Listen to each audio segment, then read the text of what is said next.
What's happening, Master? Aegis asked from his chest. I don't know, but I don't have a very good feeling about it, Ning said. Let me follow and see. If I think something bad is happening, I will step in. The parade went on for a little while before it reached the mouth of the cave. Finally, it stopped there and the 8 people that were carrying the float put it down. The old man who was the father of the girl walked up to the cave and shouted, Lord of the Hills, we have come with the yearly tribute. I have brought along my daughter as this year's tribute. They waited for a while before a booming voice came from inside. Okay. Send her in and you guys may leave now, the beast inside said. The father walked up to the float and opened the door. The girl came out as she wiped her tears away. Are you ready, my child? He asked. Yes, father, she said. Ah, my child, the father said as he held her hand to his forehead. Forgive this father for not being able to protect you. It's okay, father, the girl said. It's time I go in. Tell mother and my brothers I love them. The girl turned around, with determination in her eyes before fiercely entering the cave with no hesitation. Aegis, go and stay with the girl. If she's in danger, protect her, Ning said. Yes, master, Aegis said before flying into the cave as a harmless little beetle. Let's go back, the father said with tearful eyes that hid fury that only others who lost their daughters knew about. Yes, the group of people turned around to leave. The father walked briskly and went to the group of people at the back. The 5 people at the back that were all wearing black robes and hiding their faces stopped along with everyone. The old man then went on to slowly whisper his next set of words. That is where the beast lives, please destroy him if you can. I don't want my daughter's sacrifice to be in vain, the old man said. Leave that to us. We will exterminate the beast, the 5 people said. Oh, Ning thought. So it's that sort of situation, huh? The 20-some people left, leaving only the 5 in their hoods. Let's go kill this beast, one of them said, and the others cheered. Ning sent out his divine sense to look at their faces, but they were just normal people with a high cultivation base. The 5 briskly walked up to the cave and into it. Ning decided to see what it was all about as well. Man, if this is the beast I'm looking for, I don't know what sort of answer I can give to the beasts in the statue. Maybe I should just not tell them anything at all, Ning thought. He walked inside the dark cave but had no problem seeing anything. The walls were all the same looking, with seemingly no distinction from anything else. Did the beast make these walls like this? Ning wondered as he walked around. He walked for nearly 5 minutes before he realized that he was getting nowhere. What the hell? He thought and started running towards where he could feel Aegis was. However, despite that, he couldn't even reach the place. Master, Knight finally spoke after he was running around for a while. What? Ning asked with slight annoyance in his voice. I believe we going in circles. I've seen these walls twice now, Knight said. Are we? Ning asked. He immediately spread out his divine sense and realized that the path was in fact a fake one. The path network was a closed loop, except for a single path that led outside. Damn it. The real one if hidden behind that wall, Ning said after seeing everything through his divine sense. They're already confronting each other too. Ning decided to waste no time and teleported to right outside of the main room where everyone was gathered. When he reappeared, he walked directly into the room in full view without much care. The beast was already going to start fighting very soon, so it didn't matter to him if they saw him and decided to add him into the conflict. Ning saw the 5 men in robes that now had their hoods removed. 3 of them were males, and 2 were females, all with a cultivation base in the mid-nascent realms. He then looked at the girl that was crouched in the corner, hiding her face from the beast and the other 5 people. Finally, he saw the beast. The beast was a giant mole about 4 meters tall and 6 meters long. It had incredibly sharp nails on its claws that were attached to rather short limbs. Compared to the 5 other robed figures, the beast was actually not very stronger than them at all. If the 5 decided to fight the beast would surely lose. Where do you people keep coming from? The mole was both annoyed and worried as it had never seen anyone other than the girl he was sent come in, let alone this many at once. Who are you? One of the men in the group asked Ning. I can ask the same to you, Ning said with a smile. Doesn't matter. We're here for you anyway, the man turned to the mole. But why? Why are you after me? The mole asked. They want to kill you because of what you've been doing all this time, Ning said. What I've been doing? The mole looked at him confused. But I've been doing nothing but staying in this mountain ever since I got here. You made the villagers send out their daughters here every year, didn't you? Ning asked. They're taking revenge on what you've done. Huh? The mole asked in full exasperation. But I don't ask for anything. They give me their daughters on their own. Are you saying you didn't threaten them to send their daughters? Ning asked. You didn't bring any harm to them? Of course, N. The beast stopped mid-speech. Ah, is that why they keep sending their young females? What did you do? Ning asked in full seriousness. Well, the beast turned to the 5 people and said, can you tell them it was a mistake? I explained it to them long ago, but it doesn't seem like they understood. You see, when I came here and made this home for myself, I accidentally threw out all of the dirt and rocks inside into the village down below. They thought I was destroying their home because I was angry. After that, they've been sending me their daughters every year. Wait, so you didn't do anything bad to them? Ning asked. No. The mole answered, almost dramatically. System, is he telling the truth? Ning asked. Less than yes, greater than, It seems you have no reason to kill him then, Ning said as he turned to the 5 people. See? You don't have to kill me. I'm innocent, the mole shouted. The man who had spoken earlier spoke once again. Don't worry, we were never planning to kill you in the first place, he said. Oh, the mole said, a little surprised. Oh, Ning said as well, clearly not expecting the response. Then, you're going to leave now? The mole asked, almost happily. No, we have an objective of our own, and that is to take you away, the man said. What? Why? I told you, I don't do anything to the humans below. I've been living a quiet life all this time, the mole said. Who cares about some pathetic humans? They can die for all we care. We are only here for you and you alone, the man said. You speak like you hate humans, the mole said. Of course we do. Who wouldn't hate them, the man said. Then do you hate yourself too? The mole asked. No, because we're not humans. Not anymore, the man said with a sinister smile. We've long since transcended humanity and have grown to be that much stronger. However, we can grow that much more. So, we are going to take you away. Well, I wasn't expecting that, Ning said. Who are you guys exactly? That human talks a lot, go kill him, the man said. With pleasure. A girl slowly walked forward with a dagger in her hand and a sinister grin on her face. She licked the edge of the blade and asked, tell me, how would you like to die? Fast, slow, full of 1,000 cuts or a straight stab to the heart? Just kill him, one of the men in the back shouted. Tisk. Let me have some fun. Just because I'm with a gloomy bunch doesn't mean I have to be gloomy too, she said. Right, where was I? I don't know about you, but I was going to say that you little miss should give up on the idea of hurting me.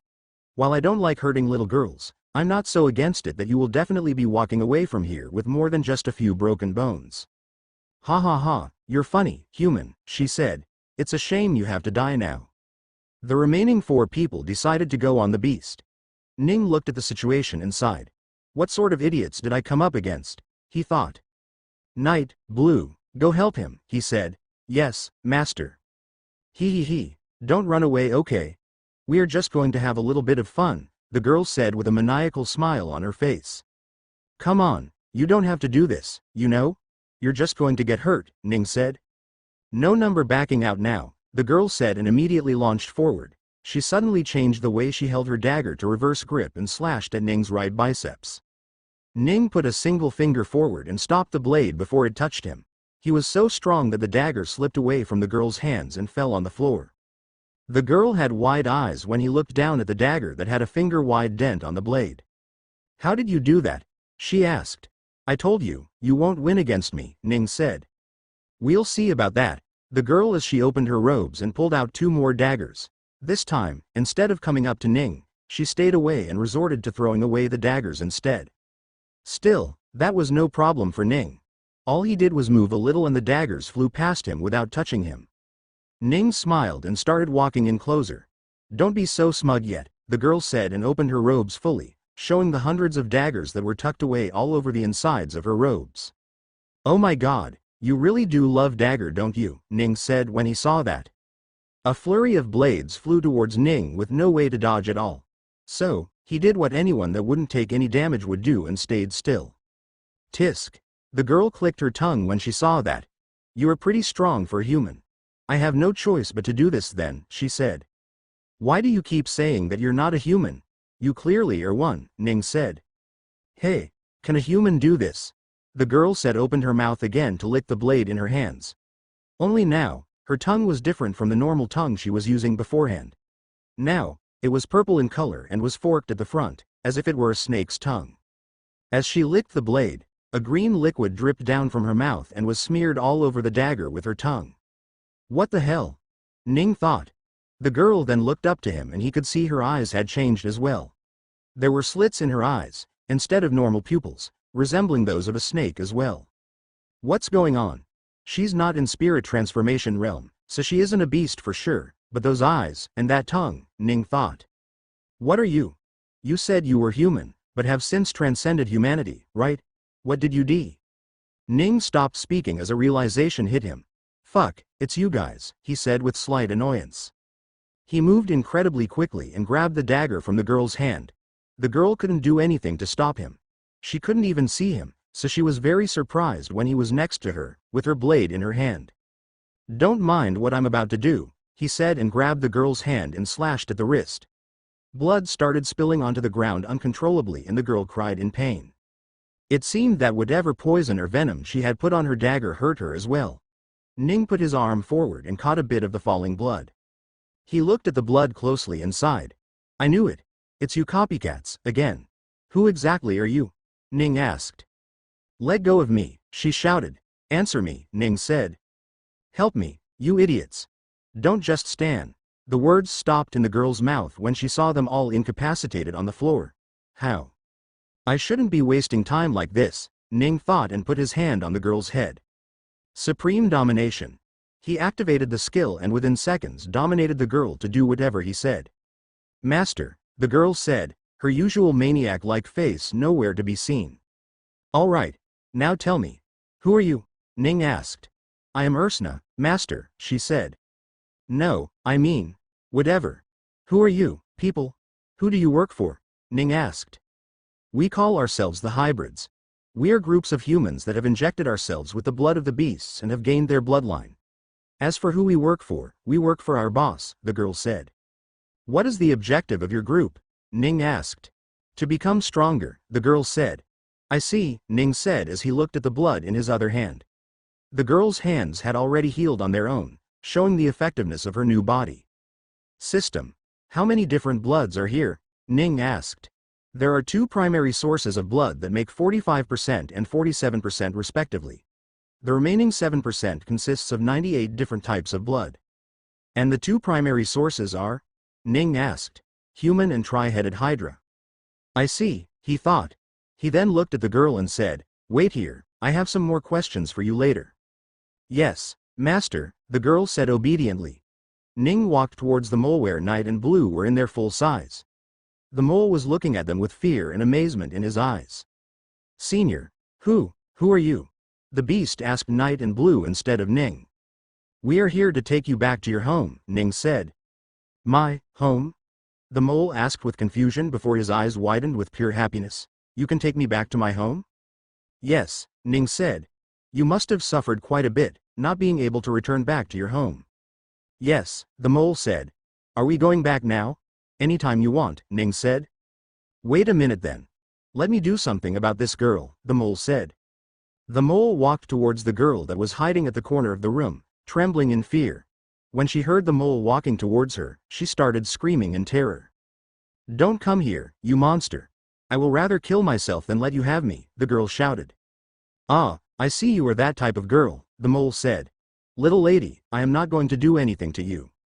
I won't fall for your cheap tricks, you monster, she shouted. The other girls might have been gullible, but I'm not one of them. I didn't do anything to the other girls either, the mole said. You can't deceive me. If you did nothing to them, then where are they? Not a single one of them returned back to the village, the girl said. They're not here, the mole said. Ning looked around curiously and even sent out his divine sense as far as he could, but he saw not a single sign of any humans living in the mountain. Where are the girls, mole? Ning asked with concerns. Well, you see, the girls weren't wanted by their family, so you killed them, the girl said with hatred on her face. However, the hatred soon turned into shock and despair. No, you ate them, didn't you? Are you going to eat me too? What? Stop putting words in my mouth. I did nothing of that sort, the mole said. I wouldn't eat humans even if I wanted to. I hear you people taste weird. Then what did you do? Ning asked. Well, since they weren't wanted by their own family, so I sent them away to the outside world where they could have a life, the mole said. That door. If you go through that door, you will go through a very long tunnel that will end up outside of the mountain range. I take them to the outside world and hand them to a friend I made there, the mole said. He handles the rest of the stuff in exchange for a few ores I mine in here. Ning checked the tunnel and it indeed was what the mole said it was. You liar. What family wouldn't want their daughter back? The girl asked with disgust. Well, why are you asking me? You're the ones that keep sending them. I thought you had a surplus and didn't want any. Who would have known that you were doing it out of fear for me, the mole said. I don't believe you, the girl said. It doesn't matter if you believe him or not, Ning said. Truth is, I am taking him away. From today on, there won't be a beast in your mountain range, and you can happily live with your family. Go tell your parents that there is a path here that can lead to the outer world. Your village will be happy to hear that, Ning said. Good job on being brave for your family, but don't ever do anything so stupid again. You have a single life and make sure to live it to the best you can. Now go, Ning said. The girl still didn't move as she side-eyed the mole, afraid that he might do something. Ning sighed and said, Aegis, can you take the girl back to the village below? Yes, master, a voice came from the girl's back, scaring her. Aegis immediately showed up in full size once again and picked the girl up in a princess carry. He loved doing that. After that, he flew out of the room and went away. It will take a little bit for Aegis to return. Do you have anything else left to do? Ning asked. No, the mole said. Nothing here is worth anything compared to returning home. I can leave at any moment. Good, Ning said and looked back at the 4 men on the ground. Now, what should we do about them? He wondered. Why don't we just kill them, master? Blue asked. Yeah, that would be the best idea, but I'm not really sure if they are bad people or not.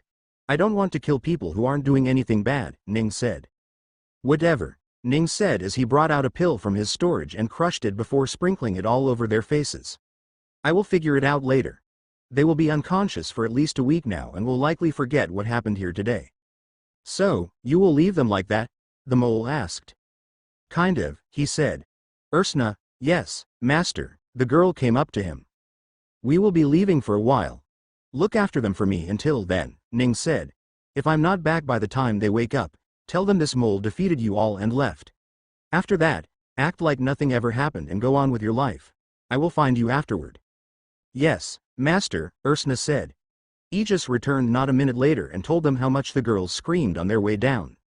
They haven't seen beasts before so they are quite scared of anything, Ning said. After they join with the outside world, they will learn a bit more and stop fearing that which they don't understand. I hope they do, the mole said. Right, let's leave. Ning grabbed all of them and teleported out of the mountain directly above the tomb in the middle of the desert. Oh, we're back, the mole cried out in surprise. How did you bring us here so suddenly?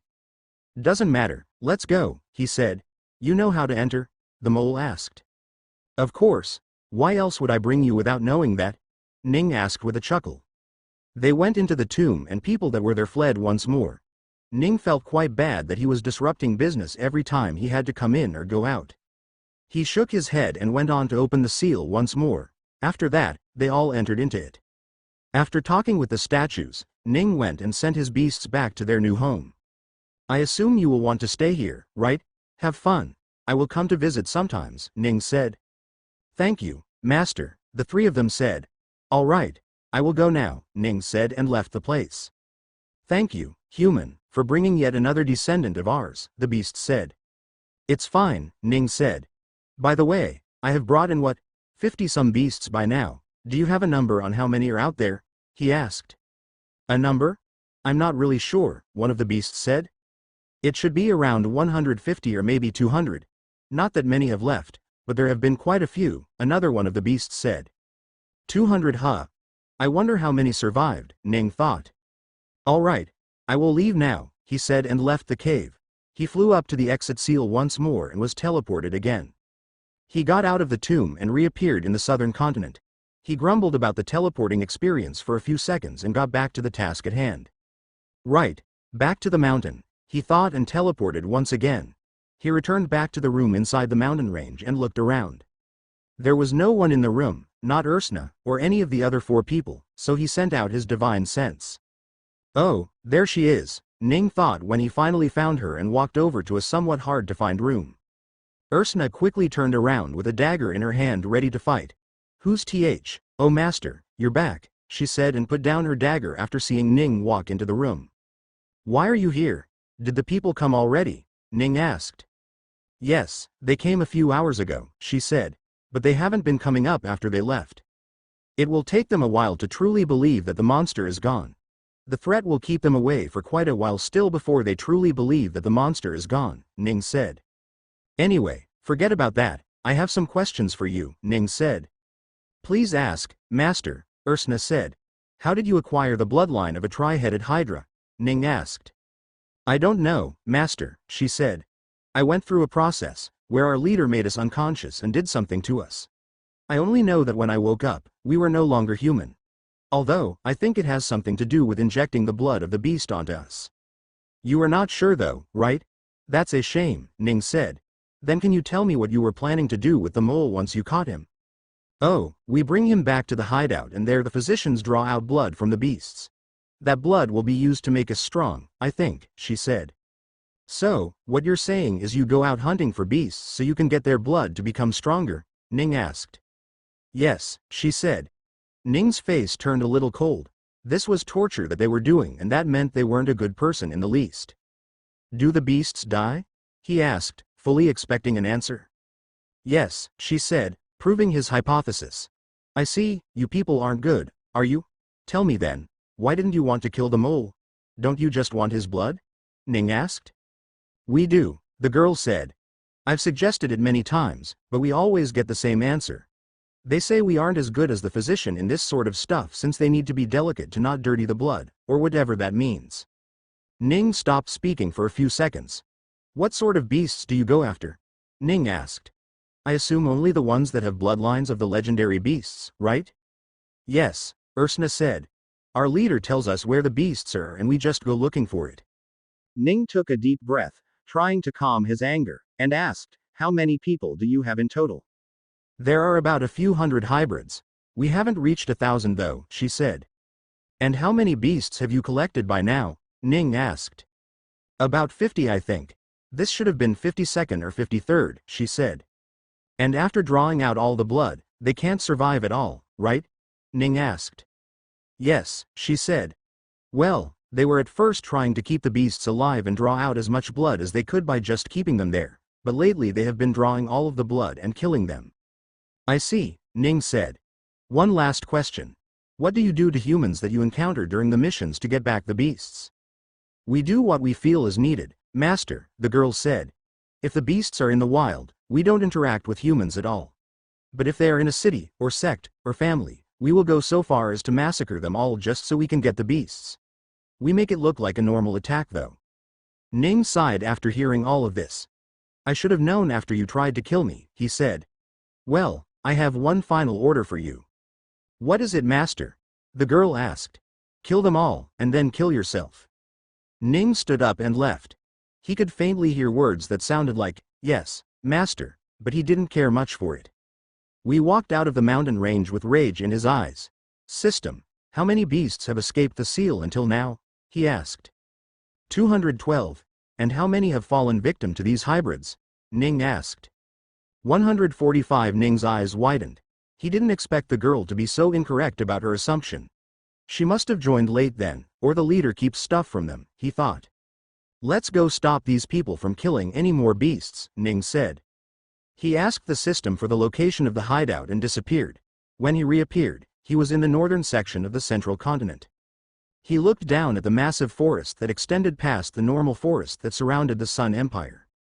So they stay here, huh? I guess that makes sense given how they seem to have gotten their hands on so many beasts. Only the central continent would have so many, Ning thought. He then flew down to the ground and sent out his divine sense to check on the hideout. Oh, there's a cave here, he thought, and started walking. Ning activated his skill to find signs of the beasts, and all he could sense was a gigantic pulse coming from around here somewhere. It's like there are many beasts in there at once and the sense is all jumbled together, Ning thought. He continued walking and came upon the opening to the cave where two people were keeping watch. "Who's there?" they shouted the moment they heard him come. Ning wasn't trying to be sneaky either. He was quite angry about what was happening and walked up to them in full view. One of the guards was a man with claws for hands and had furs growing from all over his body, and the other person was a girl with a tail behind her and two wings sprouting from her back. So they have taken in the blood as well, huh? Ning thought. Ning did not bother asking the system if they were innocent or not. Someone being part of something this horrendous could not possibly be innocent at all. Ning pulled out his black spear without any notice and slashed it towards the man. The man tried to block it with his arms, but before he knew about it, his arms were on the ground, with blood gushing through the cut. "Ah!" The man shouted for just a fraction of a second before his scream was cut short from his head being cut off. "Is your leader here?" Ning asked the girl who was on the ground, scared for her life. Why yes," she barely answered. "Good," Ning said and slashed her head off before she realized as well. He then walked into the cave with blood dripping from his spear. On the initial steps of the cave, it looked just that, a normal cave. However, the further he went, the more lived in the cave became. There were barrels and boxes all over the cave on the deeper end. A few people came running his way after they had heard the shout from the front. The people who saw him were confused at first. They didn't see anything familiar about him and stopped to look at him. However, when they saw the bloody spear, they immediately recognized an enemy in him. Ning was a little surprised when he saw them as well. These people were all different from each other, and every single one of them had some sort of body part augmented to look like that of a beast. "Intruder! Who are you?" they shouted at him. "Where are you keeping the beasts? I'm here to save them. If I can take your leader's head in the process, that would be better," Ning said. What do you want with the beast?" someone asked. "I'm here to save them from you," Ning said. "So will you tell me where your leader is?" "No way. Guys, he's here to mess with us. Kill him," someone shouted. "Erg!" people shouted as they charged towards Ning with all of their beast skills they had acquired from the blood transfusion. A bolt of lightning flew past Ning and hit the ground behind him. A wave of fire spread everywhere in front of him and hit him. Roots appeared from the ground, wrapping him and constricting him to that place. Spears of water flew at him, as well as thorns that seemed to have poison in them. Sides of wind hit him, intending to cut him as well. Similarly, dozens of attacks flew at him from the people that were all enhanced due to the blood of the beasts. These are all skills of beasts, aren't they? Ning wondered. Based on the attacks and the different body structures the people in the cave had, Ning could tell that all of them had multiple different beast bloodlines in them. Just how did it come to be like this? He wondered. He casually broke through all the restrictions he was put under from the different attacks and walked forward. "Stop!" The people started shouting at him, but Ning didn't stop at all. He kept walking forwards. The ones that had acquired superior strength from their bloodline rushed at Ning to stop him physically. However, that too didn't work. Ning casually caught any physical attacks that flew in his direction and crushed it, whether it be weapons and projectiles, or even hands and fists. He then started slashing with his spear everywhere, slicing out anything that stood in his path. One after another, the many hybrids that were in the cave started dwindling in number as they were killed in both body and soul. A river of blood flowed in the pathway as torn-up corpses were scattered everywhere. The ones that were still alive were shocked and scared when they saw this. "Monster!" they cried out. "Why are you killing us?" they asked. However, Ning wasn't in the mood to ask questions. He sent out a few more attacks and killed the people there. He then flew across the air, not stepping on the blood anywhere. The thick scent of the blood was nauseating, but he had been through quite a few of these such that it didn't faze him anymore. He came across more people who attacked him the moment they realized he was an intruder. He followed the path with more people in it and eventually reached a place that looked like a big hall that led to a much different room. The hall was fully absent with most of the people already dead before he even arrived here. He looked at the empty hall that only had a single thing in it.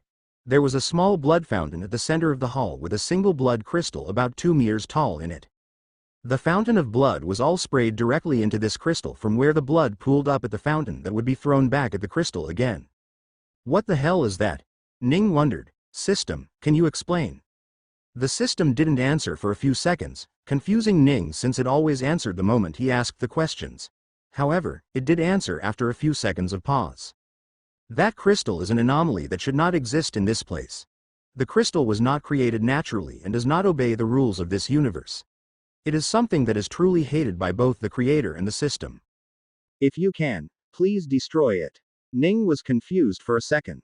What is it though? What's its purpose? He asked. The crystal was created from nothing and works as a transfer point where one can store or send whatever is given to it.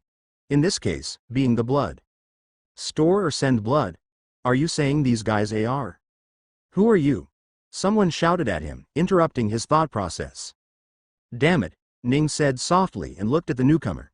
The person who had just arrived was wearing something that didn't match anyone else he had seen before in the cave. That looks like a uniform of the sort, he thought. Who are you? Ning asked in return as well. I'm one of the physicians, the man said. Now tell me, who are you? A physician, huh? Let's see what exactly your job is then, Ning said and walked forward. Stop, and answer me, the physician demanded, but Ning ignored him. The physician went on defensive, but against Ning, he couldn't do anything. Ning grabbed the physician and immediately used supreme domination. How may I be of assistance, master? The physician asked. You said you were a physician, right? What exactly is your job here? Ning asked.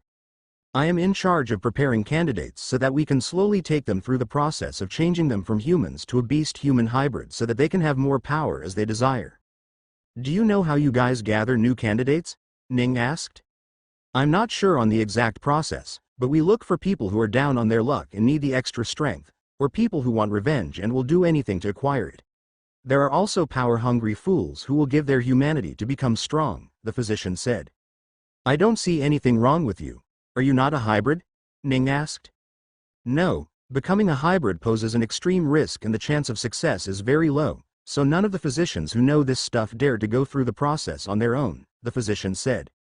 Ning nodded as he got more information. Why did you come work for these people? Ning asked. The leader promised a large sum of money, so I accepted, the physician said. Ning then asked the question that he was burning to know about from the very start. What exactly is this process? From what I understand, you guys pump the blood of the beasts into these candidates, right? Is that all enough to change them? Or do you do something extra? He asked. We don't pump them with blood at all, master, the physician said. At least, not anymore. Oh, Ning said, a little surprised. Was that girl wrong then? Just how new was she that she got so many things wrong, he thought. What do you do then? Tell me the process by which these hybrids are made, Ning asked. Well, we did first use to pump blood into the volunteers to give them powers, but it usually did not work. What would happen is their body would reject the blood immediately and show the adverse effect to their bodies. The changes would happen, but they would also die. I and many of the physicians tried different ways to perfect this stuff, the physician said. We tried lowering the dose of the blood, or changing the number of different blood that was put into them, but it didn't work. It showed some improvements, but the death count was still high, being as much as only one working out of every 20 candidates, the physician said. That many died? Ning asked in surprise, and the volunteers still agreed? We never told them. All death was dealt with in secret and the only ones that knew were leaders and as physicians, the physician said. So, what happened? What changed? Ning asked. So, we decided to stop infusing blood.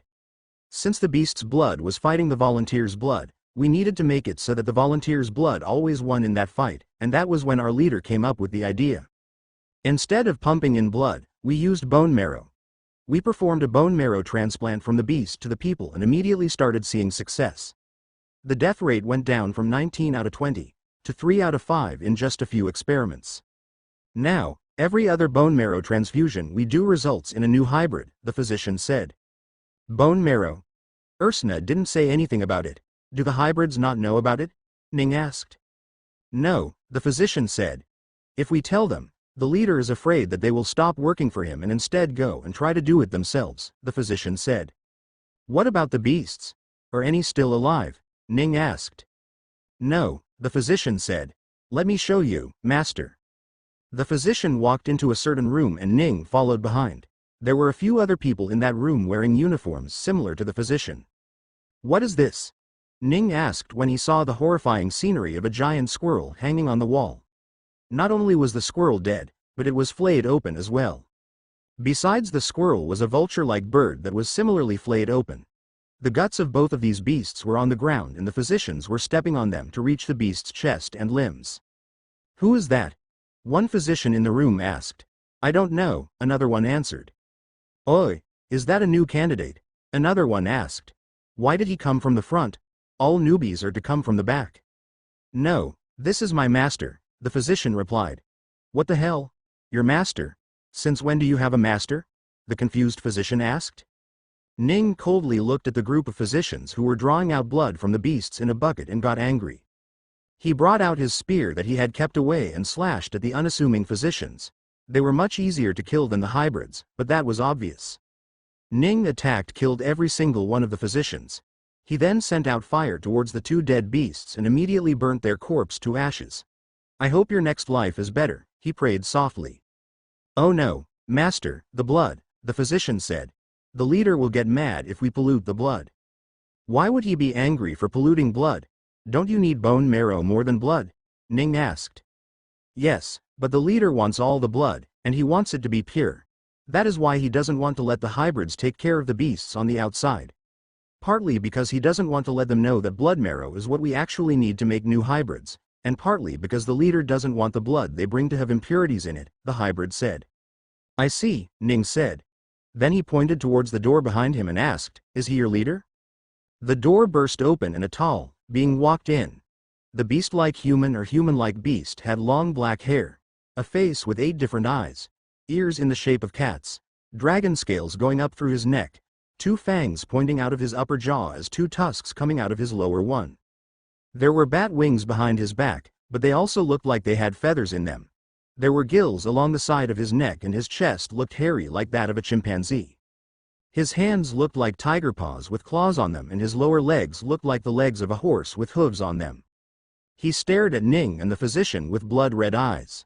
"Leader, you're here," the physician said nonchalantly. "Is this treason?" the leader asked. "No," the physician was confused. "I am just showing my master around." "Your master? That should be me," the leader said. "Did he kill everyone in the cave?" "Yes, my master did," the physician said. "And you helped him?" The leader looked at the physician with hints of anger and confusion. "Well, since you are already here, no need to keep you around," Ning said. "Go and attack him with all you've got. I want to see just how strong he is."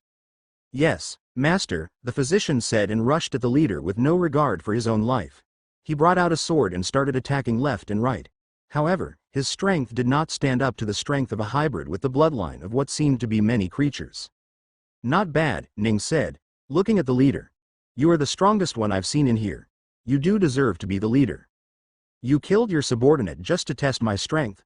I have never seen someone so evil and cowardly as you," the leader said in a hoarse voice. "Oh, that guy wasn't my subordinate or anything. I just met the dude like 5 minutes ago," Ning said. "But he called you master?" the leader asked with a face full of confusion. "Yeah, I can see where the problem is, but it doesn't matter. Since you are the leader, you should have more answers than these dead guys," Ning said. The leader didn't say anything and instead looked at the bucket behind Ning and suddenly got angry. "You ruined that bucket of blood, didn't you?" he asked angrily. "The hell? What do you want to do with that blood? Drink it?" Ning asked. "So what's wrong if it's polluted? You guys use the blood marrow anyway." "You will die for this," the beast shouted and lunged at Ning. The leader slashed his sharp claws at him and managed to land his attack. However, instead of making any sort of cuts, his claws instead broke off. "What?" the leader shouted in surprise. "You think it's going to be easy to fight me? You hate humans, right? They got defeated by me will be quite disgraceful to you," Ning said. "Don't get ahead of yourself, human. Just because you blocked one attack won't mean you will block this one as well," the leader shouted. Suddenly, a sharp scythe appeared on either of his arms as if he was wielding 2 tonfa. The scythe seemed to belong to one of the legendary mantises that Ning had learned about. "You seem to have a hell of a lot more augmentations done to your body than any of the other people I've seen here. Did you start off by experimenting on yourself? You must have been one sick bastard," Ning said. "What need do I have to experiment? HMPH, enough talk from you. You will die for what you've done here today," the leader said. "Can't you say anything else? Because there isn't a way for you to kill me," Ning said. "We'll see about that," the leader shouted and ran towards him.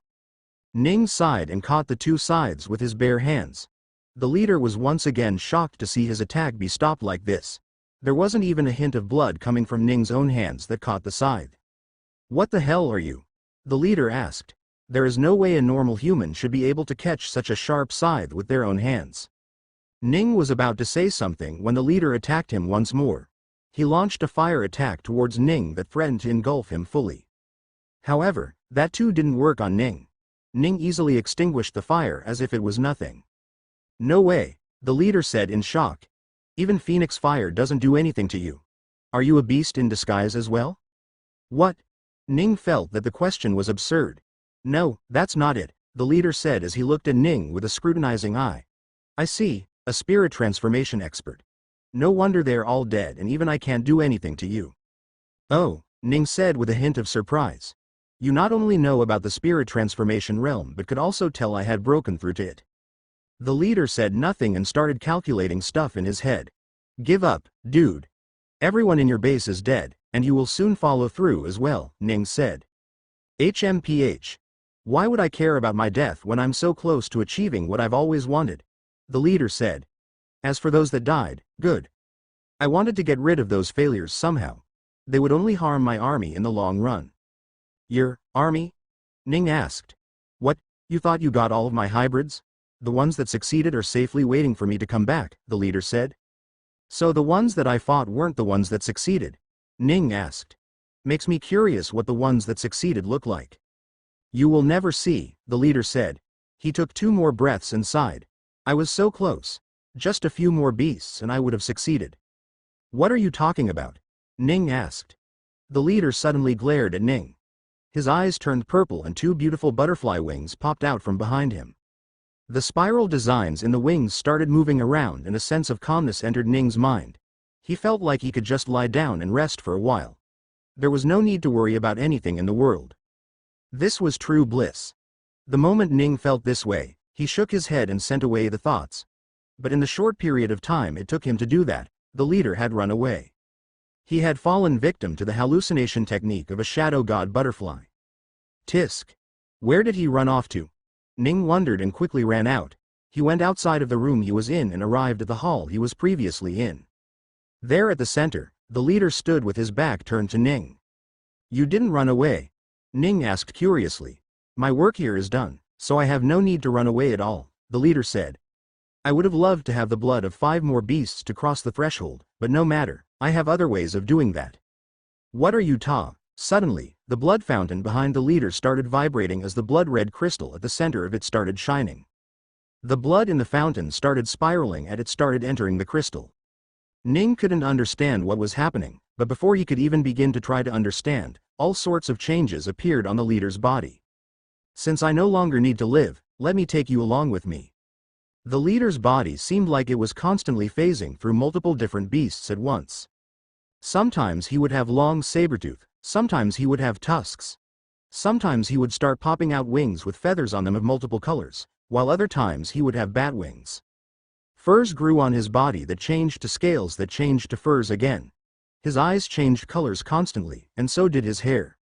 Seeing all the different aspects of the beast in the leader truly shocked Ning.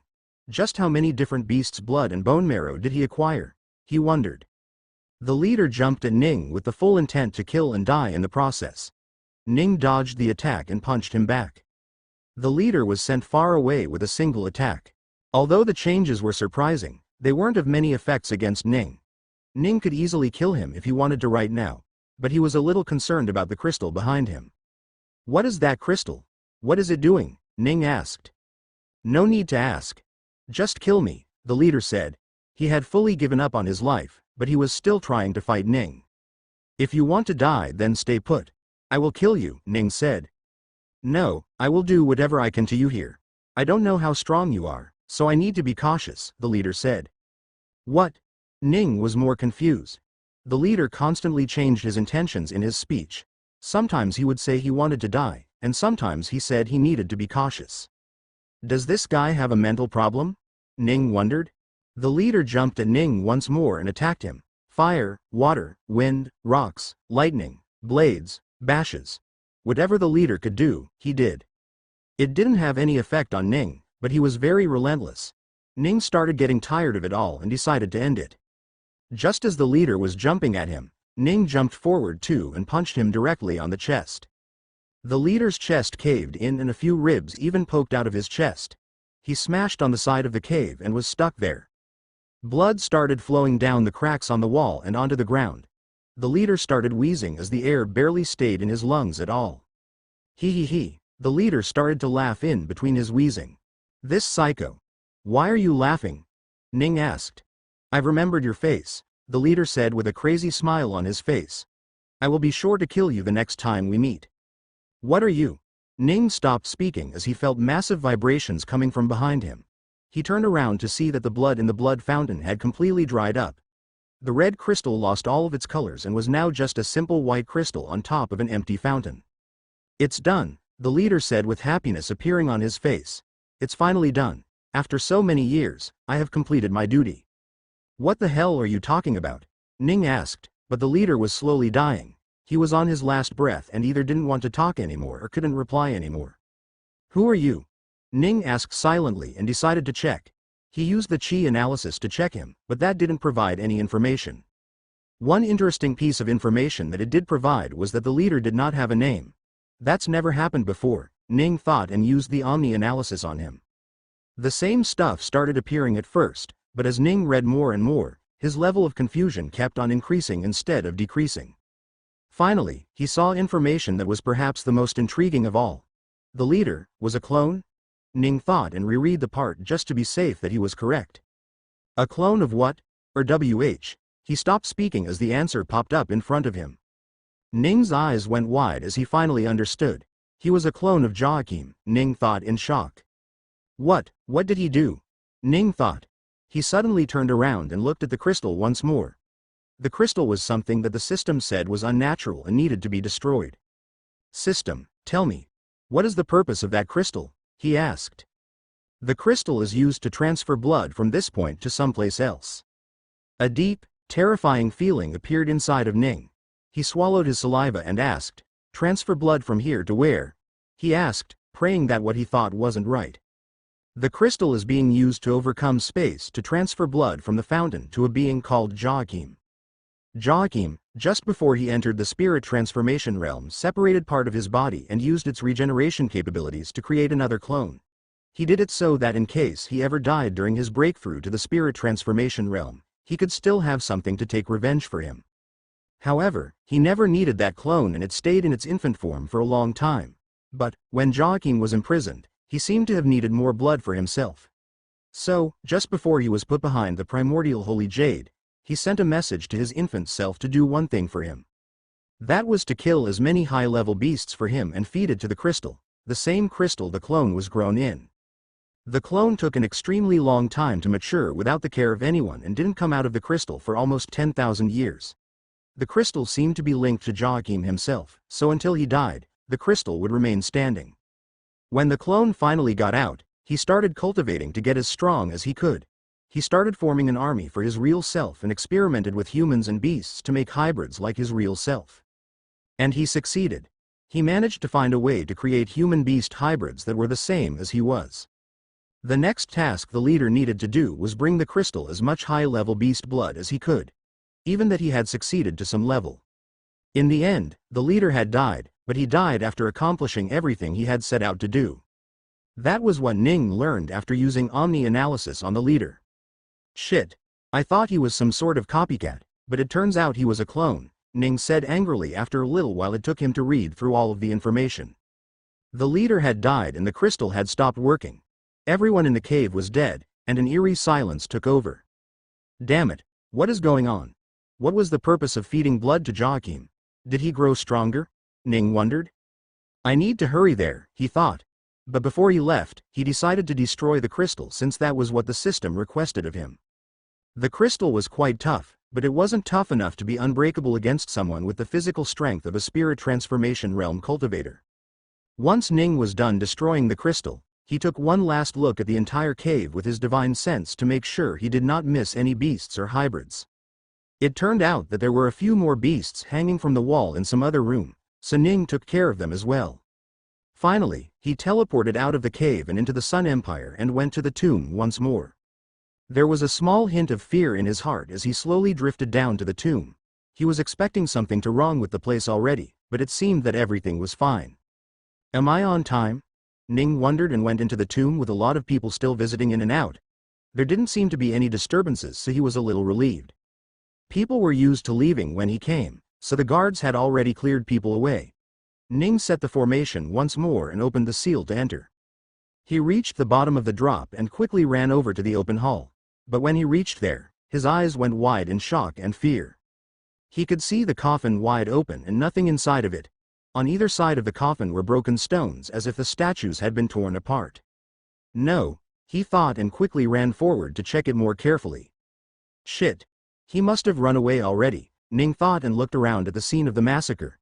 There were blood and bones coming out of many of the stones. It seemed that the first thing Joachim did when he got out of the coffin was killed the ones that kept him imprisoned. Damn it, Ning shouted. Then he suddenly remembered, my beasts, he thought and ran towards the door. However, instead of entering, he slammed against the door and made numerous cracks on it. What? Ning thought in confusion. There should have been a portal here, but the portal was now missing. Did Joachim destroy this? Ning thought. Shit, is he already inside? Ning started to get worried. He didn't know what to do now and was incredibly worried about his 3 beasts. Can I teleport to where Night is? He wondered. He would have to try to find out. He closed his eyes and tried to teleport to them, but he was unable to. Damn it, I need to know where there if I want to teleport there, Ning thought. System, give me the exact location of Night, he asked. The location is 8 kilometers due southwest from here. 8 kilometers, let's see, Ning thought and spread out his divine sense so that it expanded as far as he could. Got it, he thought and teleported. When he reappeared, he was in the sky above the forest inside the secret realm. He immediately looked down for any signs of fighting and noticed a large number of beasts gathering at a certain location. Is that it? He thought and slowly flew down. The beasts quickly noticed him and all got into fighting stances. However, they stopped when they saw how it was. Master, Night called out to him. What's happening? Ning asked. Is Joachim here? Human, you're here, a voice called out to him from beyond the group of beasts.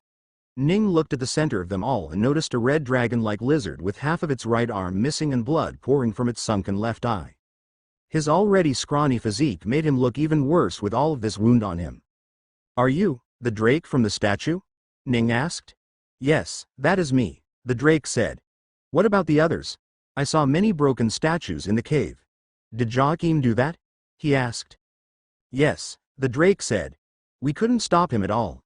He suddenly gained a massive boost in strength and physically pushed open the coffin before proceeding to slaughter us all.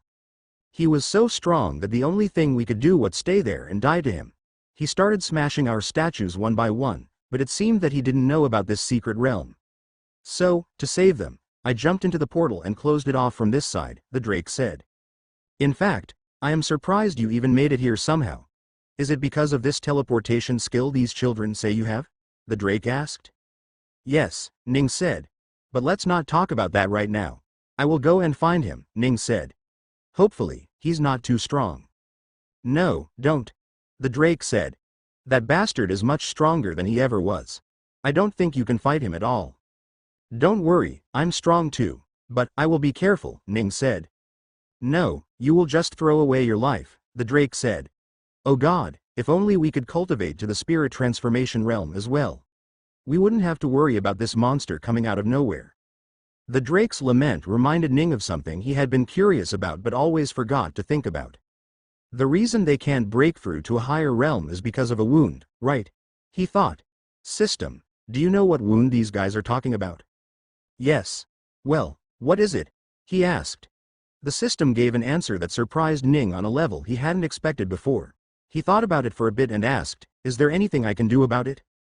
The system gave him another answer where the main process of healing the so-called wound was to sacrifice himself. Yeah, I'm not doing that, Ning said. Let's think of this later.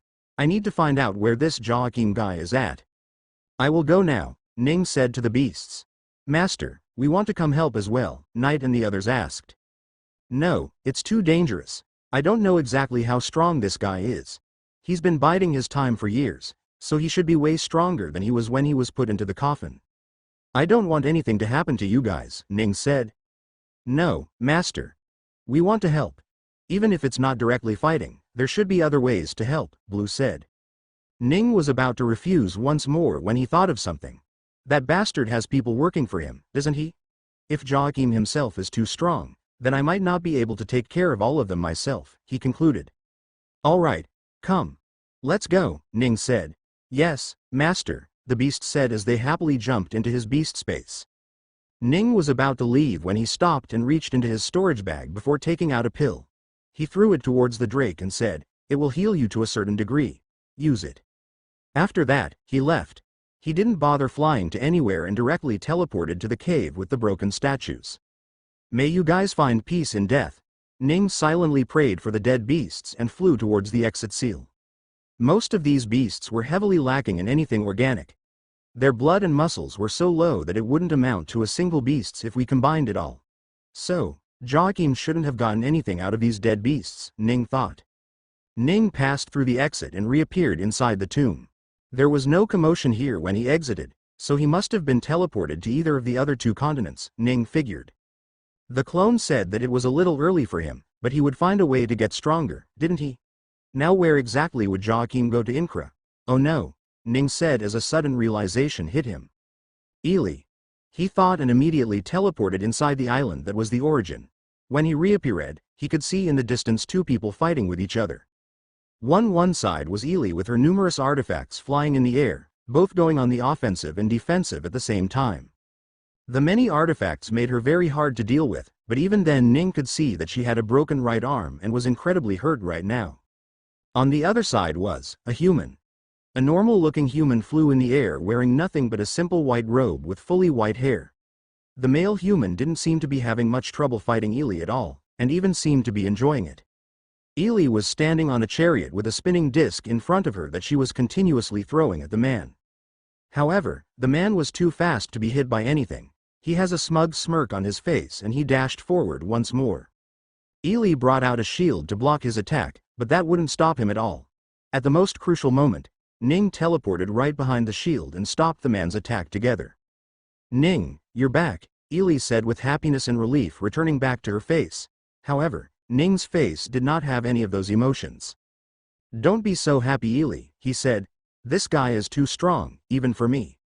The man stopped and looked at Ning as a face of confusion and question appeared in him. Have I seen you somewhere? Your face looks familiar, the man said. Tisk. So you are Joachim, huh? I don't see any beastly features in you, Ning asked. The man didn't speak and instead kept looking at Ning. Finally he realized where his sense of familiarity came from. I see, Joachim said. It was you who made me come out right when I was ready to break through, aren't you? I didn't expect you to look like a human, Ning said as he raised his fist and punched back at the man. Joachim instinctively blocked the punch but was sent flying quite a bit far back. Wow, he said. I was already surprised at how strong the girl was, but I didn't expect you to be stronger. I couldn't really tell your strength through my clone, but it seems you are one of the stronger ones on this planet. Are you okay? Ning asked Ely while still keeping his eyes on Joachim. Yes, I'm fine, Ely said. My left arm is a little hurt, but it's nothing that won't heal on its own. Good, Ning said. We should. Joachim suddenly rushed forward from his place and came towards Ning with an open palm. However, as he got closer, his palm turned to that of a tiger's paw and slammed onto Ning. Ning blocked the attack with his arms, but he was still sent flying back. Ely had to catch him mid-air to stop him from flying further away. Are you all right? She asked. Arg, his punch hurts, Ning said. I know. He hits like a beast. His body also changes to one from time to time, Ely said. That's because he is, Ning said. That's the guy that was supposed to be trapped inside the tomb, but he's out now. Ely's eyes went wide. That beast with the powers of other beasts. That's him? She asked. Just how strong is he? Very, Ning said softly. From what I can see, he has a cultivation base of nearly 4th spirit transformation realm. That alone would have been fine, but he also seems to have a physical body equivalent to that of 2nd spirit transformation realm. Can you handle him? Ely asked. Ning couldn't help but shake his head in denial. Overall, he's stronger than me. I don't think he can win against me, but I can forget about winning against him too. Ely started getting worried. He's a bad guy, right? Even if he wasn't, what he did before coming here is already enough to make him one, Ning said. All of the beasts that were watching over him except one are dead. Ely gasped. She remembered seeing those beast statues and talking to them. To think so many of them were dead, just like that. What is he? Does he have any weakness?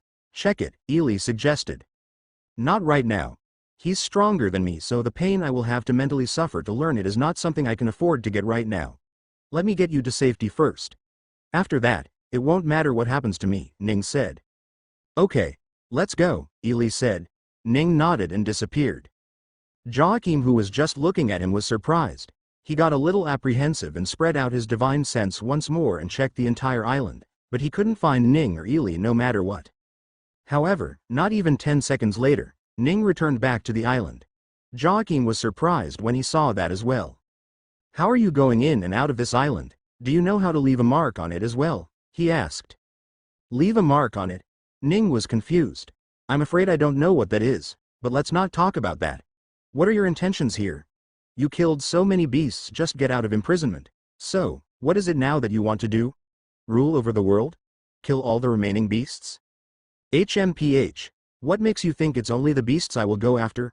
I will kill every single beast and human on this planet. I have no intentions to rule a bunch of cowards that could do nothing but harm what they couldn't understand, Joachim said. The beasts are guilty of how they treated me, but the humans aren't saints either. They not only shunned me away but my father as well, just because I was his son. This hatred of mine will only stop when I know that there are no more beasts or men. In the end, the only thing there will be is hybrids. I will turn everyone into a hybrid, be it by force or fear. Once everyone is a hybrid, no one will be a hybrid, Joachim said. Ning frowned. You are planning to doom an entire planet just for revenge? Ning asked. When did the planet ever care about me, for me to care about it? The beasts, the humans, are all the same. All they care about is themselves. If they come in contact with anything that is remotely not like them, they start fearing it, even if the thing they fear is a harmless young child. Joachim's face was starting to shift between shades of red and yellow. Veins started popping up on his forehead from all the anger he was bottling inside. Do you know how it feels to be beaten by the humans and beasts every opportunity they get because you are a freak? Do you know how it feels to be shunned by society so much that you can't even live your life properly? Do you know how it feels when the other beasts kill your weak and helpless mother just because she gave birth to you? Do you know how it feels when your father kills himself because he can't handle the stress from being mentally tortured by society? Do you know how it feels to live off of scraps in the forest, unable to get food as a 3-year-old child just because you walk differently from the others? Do you? Never mind.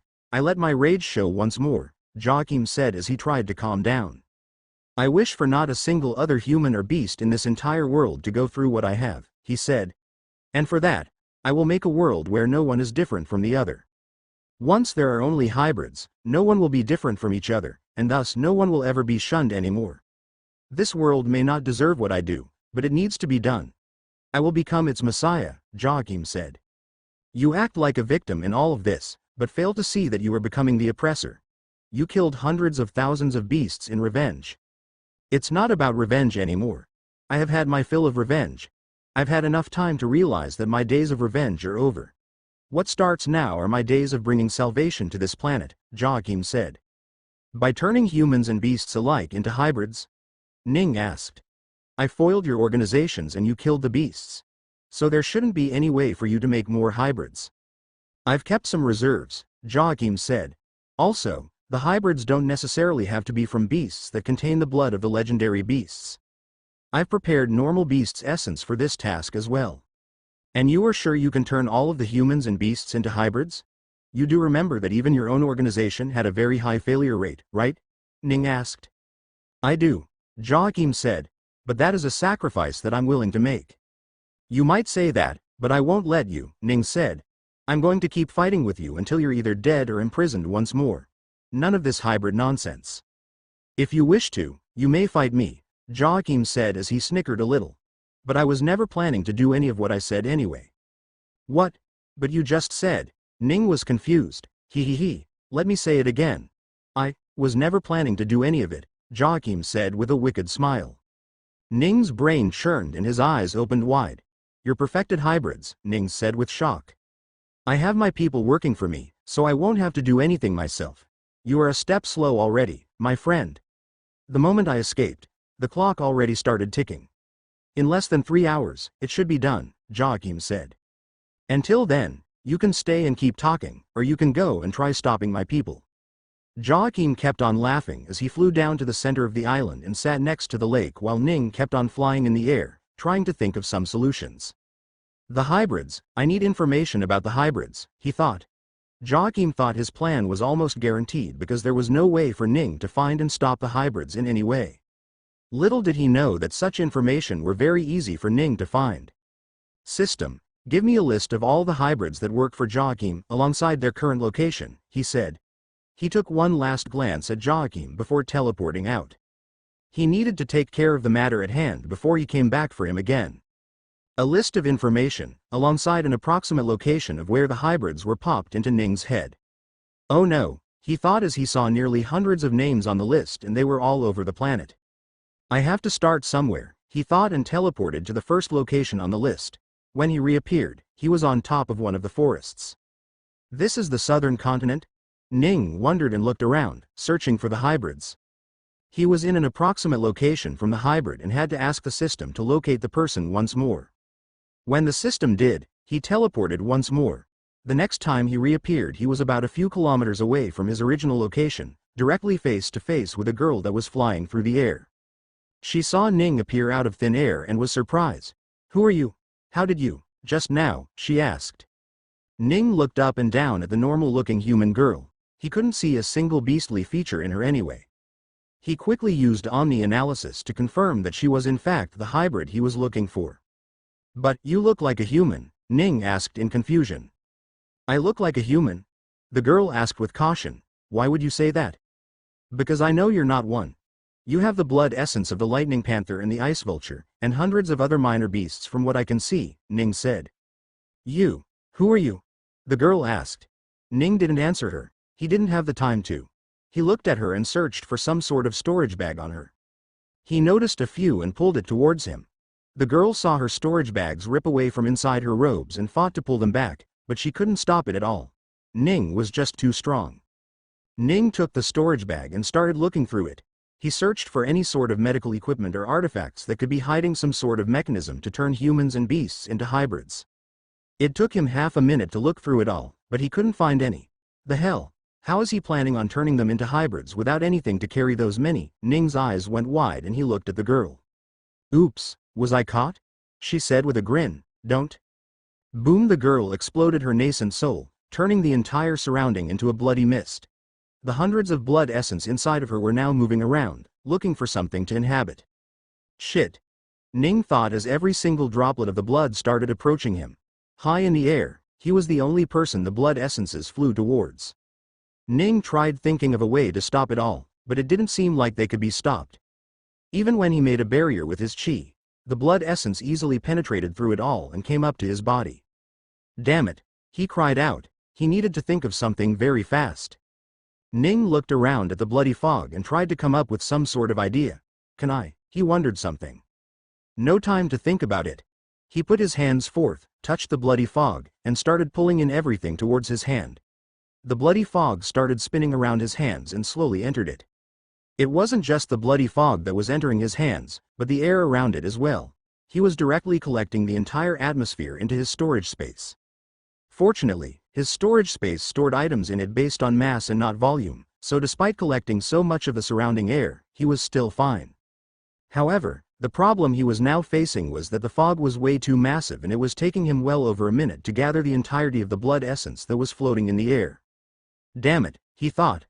I can't do this with every single one of them, and I have less than 3 hours to get to them all. Even if I take a minute with finding every single one, it's not enough time. He needed to think of something else. Think, he started saying to himself to get new ideas. Can I throw them? No, their cultivation is too high. They won't be pulled as easily, Ning thought. What about if I send them to the secret realms? No, that doesn't work either. There are bound to be a few people that can easily open up a gateway out of those secret realms. Since Joachim is in origin, I can't take them there either. I can't even feed them pills given how different their physiology would be, Ning thought. Damn it, the only way to stop them is to kill them before they can kill themselves, isn't it? Ning thought. He tried thinking of other ways, but that seemed to be the only course of action he could take. Fuck it, let's do it, he thought. System, the moment I teleport, immediately locate the person on the list. Confirmed, and so, Ning teleported away. He was immediately relocated on top of a massive group of people in the middle of a market in a city. Information immediately entered Ning's mind and he turned left. He could see an old man wearing a black robe walking amidst the many people. The man seemed to have noticed Ning looking at him and turned around as well. Ning didn't speak at all and immediately dashed towards the old man. What the? The old man couldn't even finish his sentence before a blade cleanly cut off his head from his torso. In the next second, both the head and the body of the old man disappeared. The second after that, Ning disappeared. The people from the market cried out for a second when they saw someone die, but after realizing that neither the attacker nor the victim was present anymore, they started wondering if they were perhaps hallucinating. Ning reappeared on top of a mountain in the southern continent and saw a middle-aged woman flying through the air at a brisk pace. After getting confirmation from the system that it was indeed her, Ning rushed up to the woman. The woman had only turned around to see who it was when she too died. Ning recovered her body so as to not let a single drop of blood fall anywhere and teleported once more. When he reappeared, he once again got information about the next person on the list. After killing that person and recovering their body, he left once more. He did this a couple of times before he was starting to get the hang of it all. Who the hell do you think you are looking at, you bastard? A man shouted at Ning. Ning didn't take into mind his words and simply killed him. It had only been a minute since he started finding these people, but he had already taken care of about 7 of them. If I keep this up, I can do this in less than an hour, Ning thought with a smile. This bit of information was slowly turning into a source of motivation for him. Having been encouraged, he teleported once again. He looked around and the information about the next person entered his mind. He turned to look at the person and stopped. A child, he thought. The person who seemed to be his next target was just a young man that looked like a teenager. Ning hesitated to kill this child for a split second, and that was all it took for the tragedy to occur. Before Ning could even realize it, the boy exploded his nascent soul and his body turned into mist along with it. The nearby people also died along with him, given that they were just some weak mortals or cultivators that were just into the range of an exploding nascent soul cultivator. No. Ning cried out and immediately rushed to the place and started taking in as much of the blood mist as he could. However, the deed was done. Whatever the young man had come to do, he had accomplished. This was the middle of a marketplace, so the people who witnessed the explosions started screaming. People whose friends and family died in the explosion were crying and screaming in the terror they just witnessed. However, that was just the beginning. Since they had breathed in the blood mist before Ning had taken care of it, it had entered the people's bloodstream by now. The people in the area started to involuntarily cough as intense pain appeared from deep inside of them. Ning watched as hundreds of people started falling onto the ground, screaming in pain, forgetting the tragedy they just witnessed. He could see the changes starting to appear in the people. Some of them were developing horns, and some were developing fangs. Each one of them manifested some sort of change, but that change would then change to something else. The human body wouldn't be able to hold out against that many changes, especially given that some of them were directly from the legendary beasts as well. Sooner or later, most of these people's bodies would give out, and they would die. Everyone was on the ground, everyone except Ning. Be they old or young, man or woman, the tragedy befell all. Hundreds of people in the entire marketplace were starting to change. Scales, fangs, horns, hooves, tusks, tails, all sorts of changes were appearing on the humans that were on the ground, screaming in pain. Ning looked at them all with a pained expression. He wanted to help, but he had no idea what to do. He had asked the system for help, but even helping individually would cost him a lot of energy. To save these many people, he didn't have enough. Not only that, he needed to save the energy right now since he was low on it anyway. After making his body and creating a book for Ely, he had just a little more than a trillion energy right now. The screams got louder and many of the people couldn't hold out. The transformation they were going through was something so painful that their mind would give up before their bodies could.